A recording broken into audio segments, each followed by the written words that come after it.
What do you remember when the sky turns to fire? Is it fear, pain, memories you never knew you treasured until the moment they're threatened?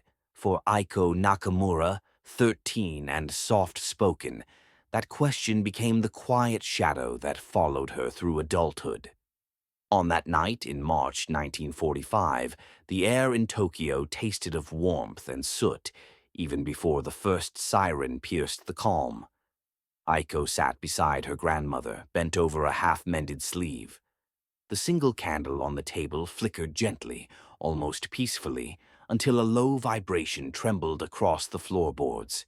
Her grandmother froze. "Aiko, get Haru, now!" And then the sirens wailed. Aiko's heart thudded painfully as she sprinted to the futon, where little Haru slept curled like a kitten. He opened his eyes groggily. "Aiko, what's happening?" She didn't answer. She just grabbed him and ran.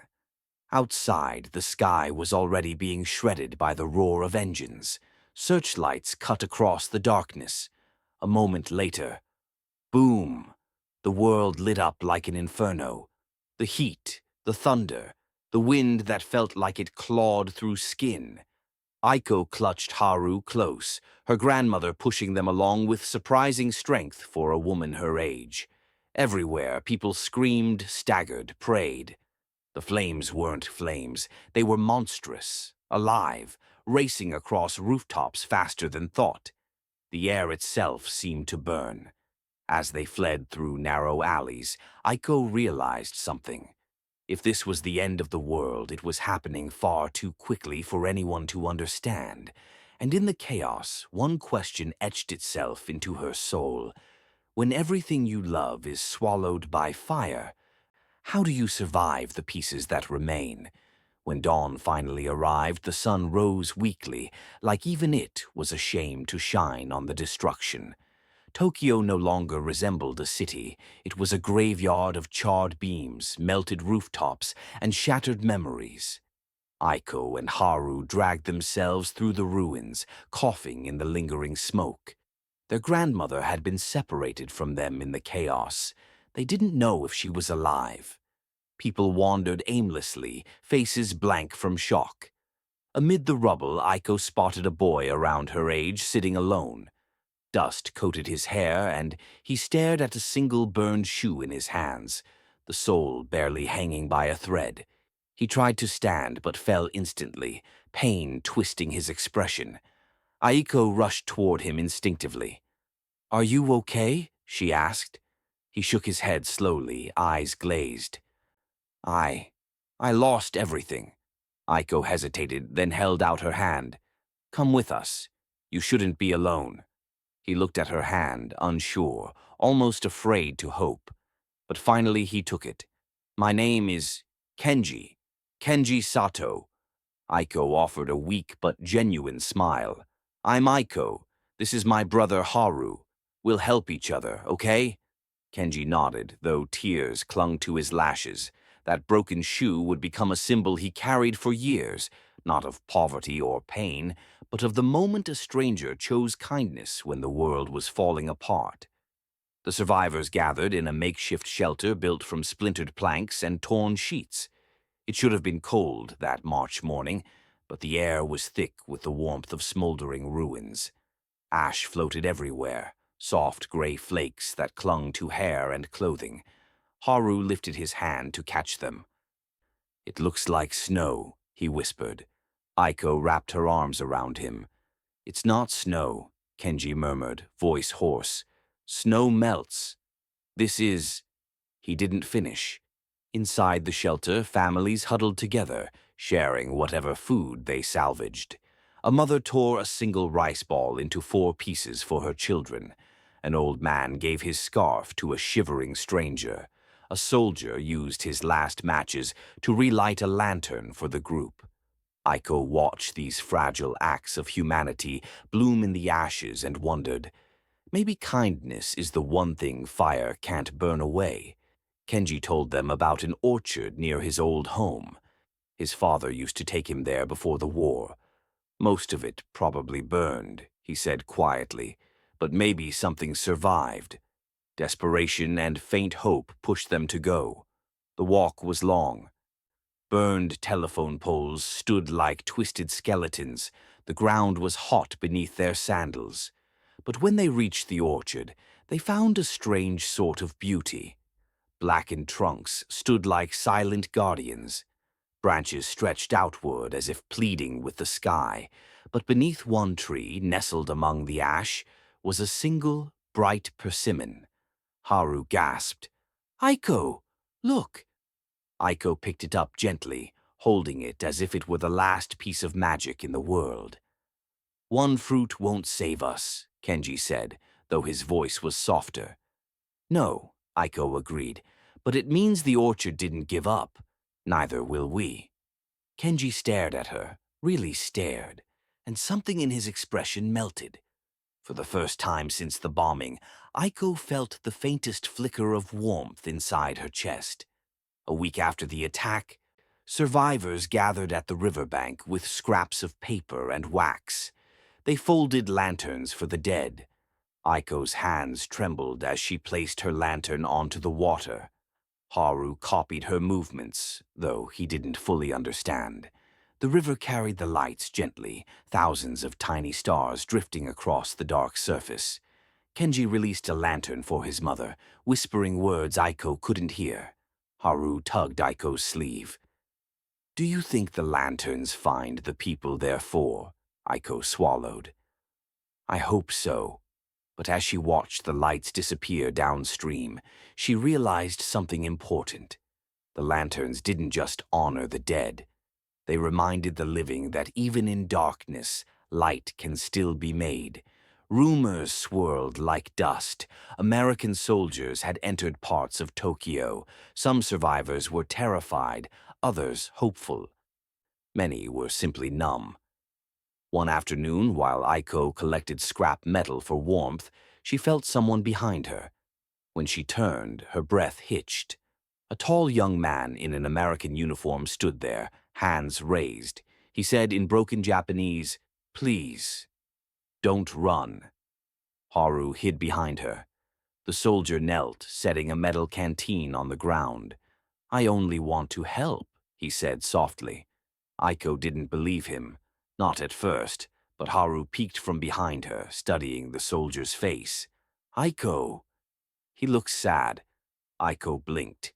She hadn't expected that. The soldier wasn't triumphant or cruel. He looked exhausted, haunted. And in that moment, the war felt less like countries fighting and more like people suffering on both sides of a broken world. The next day, the soldier came back, holding bread. "For your brother," he said, voice gentle. Aiko stiffened. "Why are you helping us?" He looked down, shame flickering across his face. "Because—" He hesitated, then bowed, awkward but heartfelt. "Because I'm sorry for what happened. Truly." Aiko didn't know how to respond. She'd lost everything because of the army he served. But Haru reached for the bread, and the soldier didn't pull away this time. His eyes softened. Aiko whispered, "Thank you."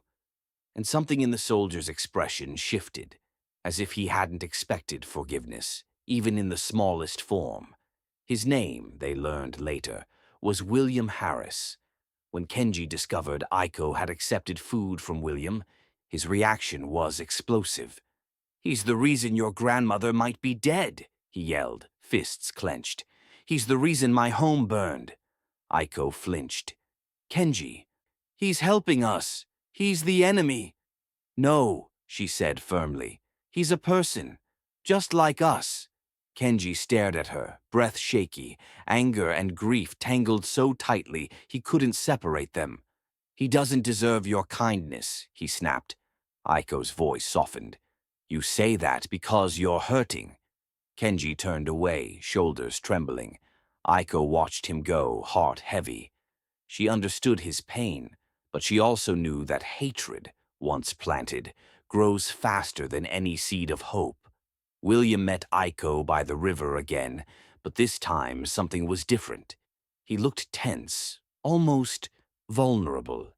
"I want to show you something," he said quietly. From his pocket, he pulled a wrinkled, sweat-stained letter.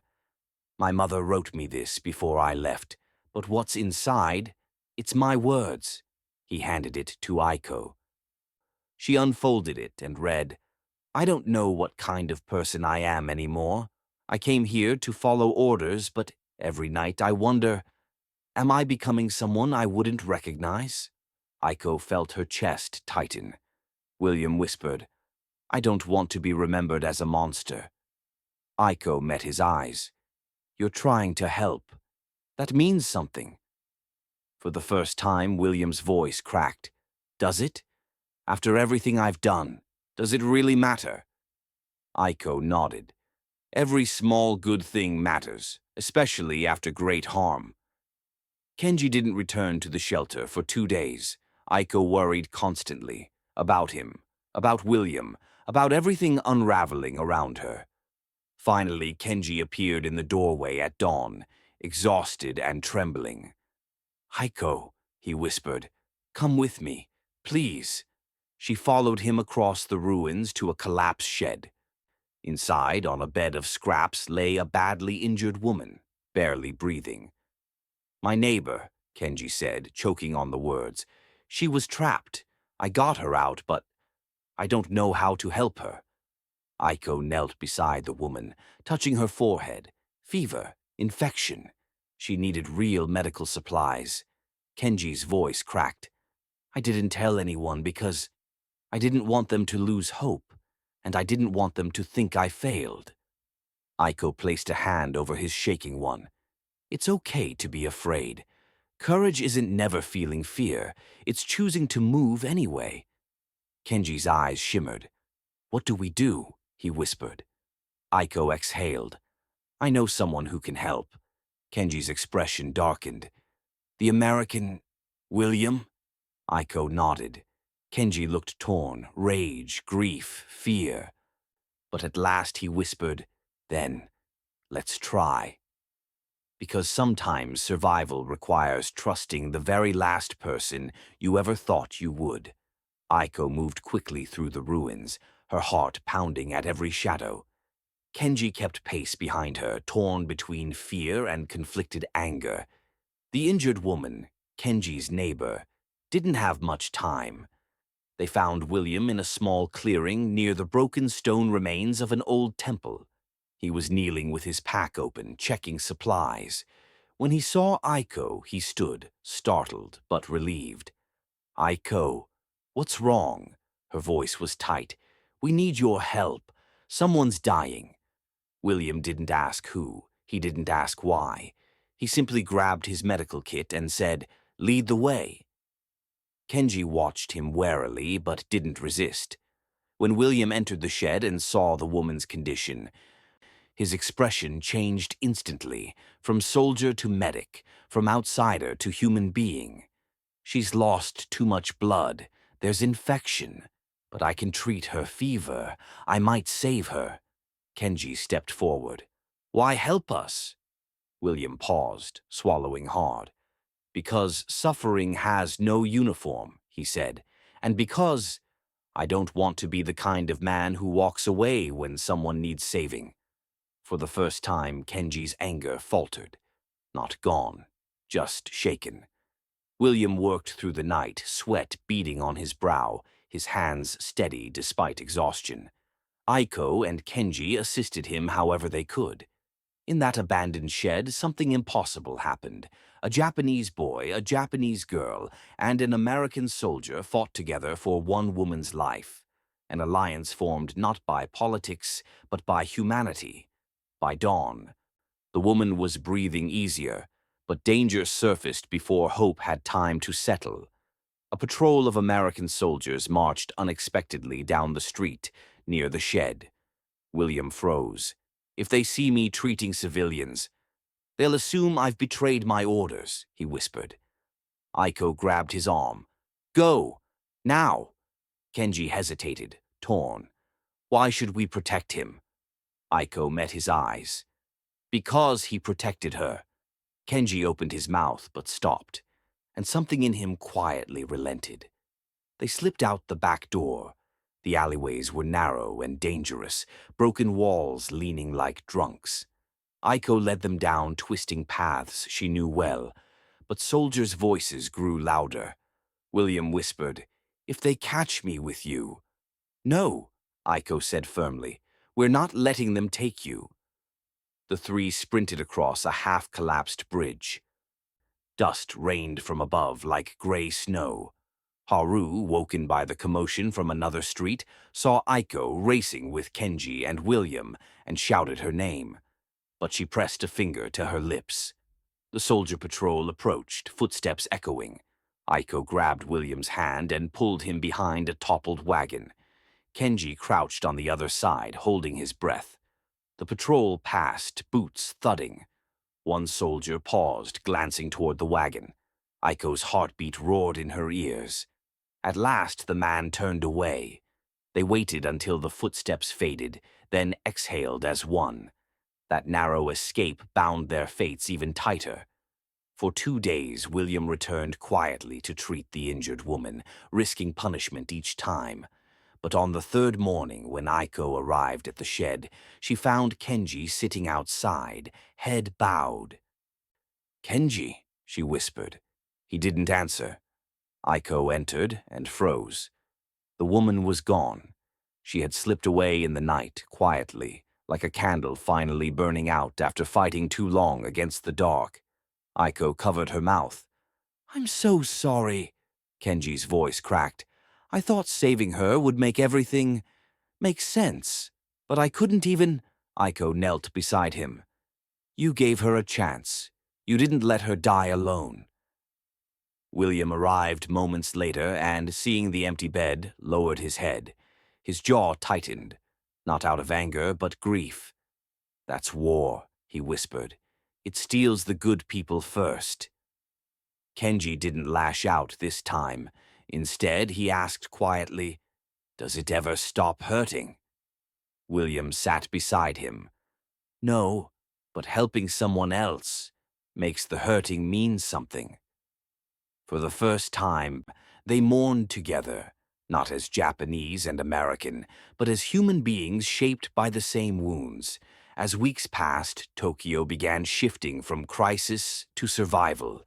New shelters rose, soup lines formed, people rebuilt in fragments. A strange normalcy took hold, one built on scars rather than certainty. Aiko, Haru, Kenji, and William began meeting more regularly. They gathered food, helped elderly survivors, repaired broken walls. Their little group became an unofficial team. But one morning William's expression was troubled. "My unit may be reassigned," he said quietly, "to another region." Aiko felt her chest tighten.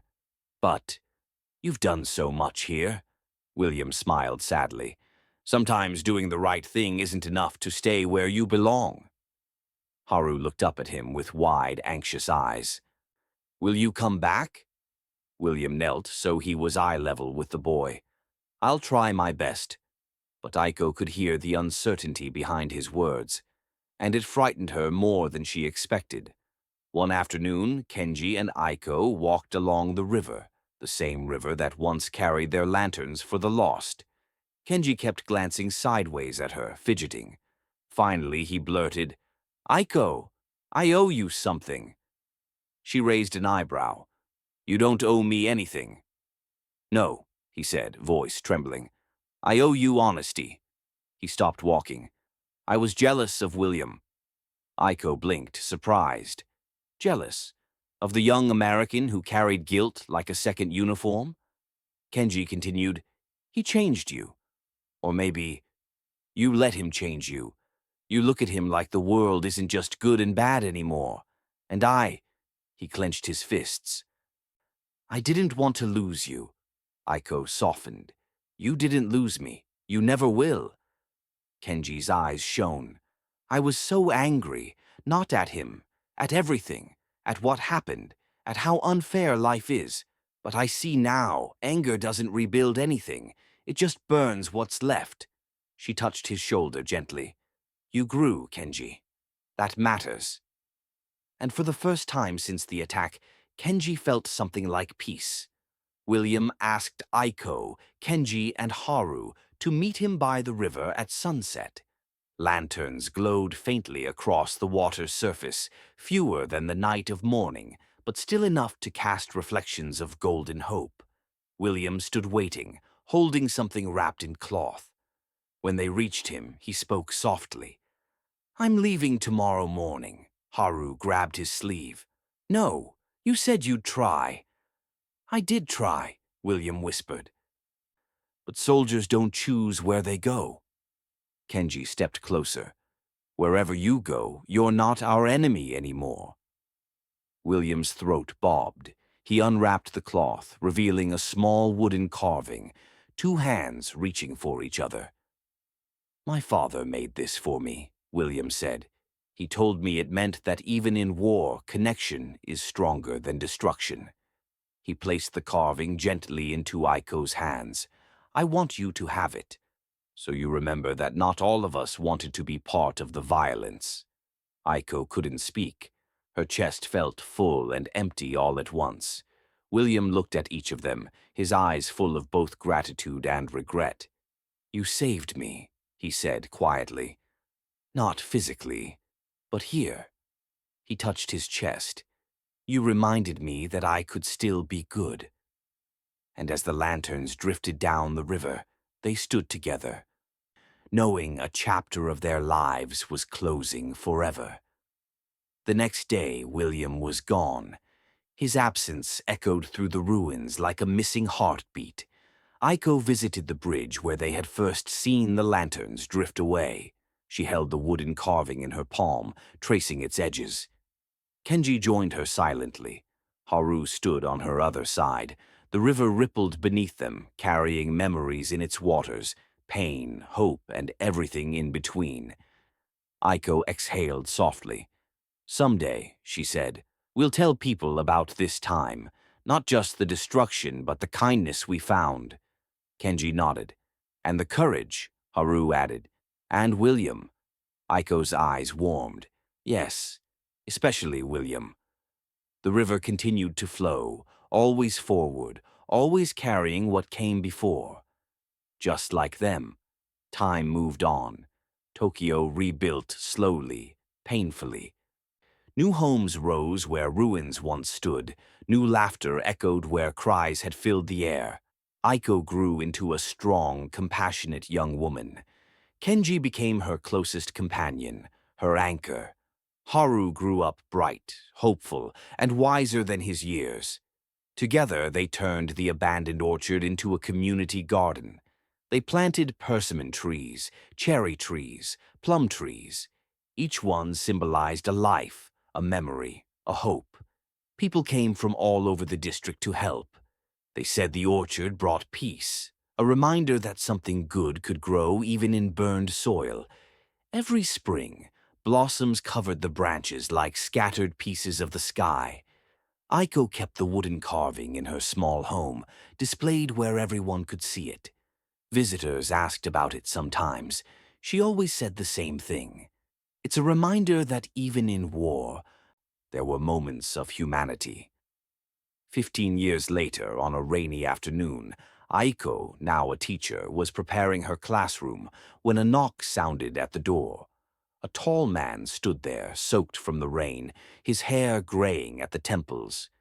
His uniform was gone, replaced by civilian clothes. A bag was slung over his shoulder. "Aiko Nakamura?" he asked softly. She froze. His voice, his eyes. She would have known them anywhere. "William?" she whispered. He nodded, lips trembling. "I promised Haru I'd try to come back." Aiko's breath escaped in a rush. Kenji, hearing the commotion from outside, hurried in. Haru, now a young adult, followed, stopping short when he recognized the visitor. They embraced him warmly, tears mixing with rain. William laughed softly through the emotion. "I had to see what became of this place." "Of you?" Aiko placed a hand on his arm. "Then there's something you need to see." Aiko led William down the familiar path toward the orchard. He stopped in awe as the trees came into view, tall, lush, heavy with fruit. Blossoms clung to branches in gentle bursts of color. The orchard he last saw, burned and broken, was now alive, thriving, beautiful. Kenji stood beside William, smiling. It took years, and a lot of stubbornness. Aiko stepped closer. "You helped plant this," she said softly. William shook his head. "No, I didn't." "Yes," she corrected. "You did. Not with your hands, but with your heart. You showed us that forgiveness could exist even when the world told us it shouldn't." She reached into her pocket and took out the wooden carving. William stared at it, eyes wet. "You should keep it," he whispered. Aiko smiled gently. "No, it belongs to all of us now." Haru placed the carving at the base of the oldest persimmon tree, the very place where Aiko had once held a single surviving fruit after the bombing. The carving looked right at home there, two hands reaching toward each other at the roots of a tree grown from ashes. William's voice cracked. "I thought I came back to apologize again, but now I see I came back to witness what forgiveness created." Aiko whispered, "This orchard stands because we refuse to hate." As the sun dipped low, light spilled through the branches like liquid gold. The orchard glowed around them, alive with hope, memory, and the quiet truth that even in destruction, something beautiful can begin. In that golden light, Aiko finally knew the answer to the question from her childhood. When everything you love burns, how do you live again? You plant seeds. You choose kindness. You forgive what nearly destroyed you. And you build a future brighter than the flames that tried to take it away.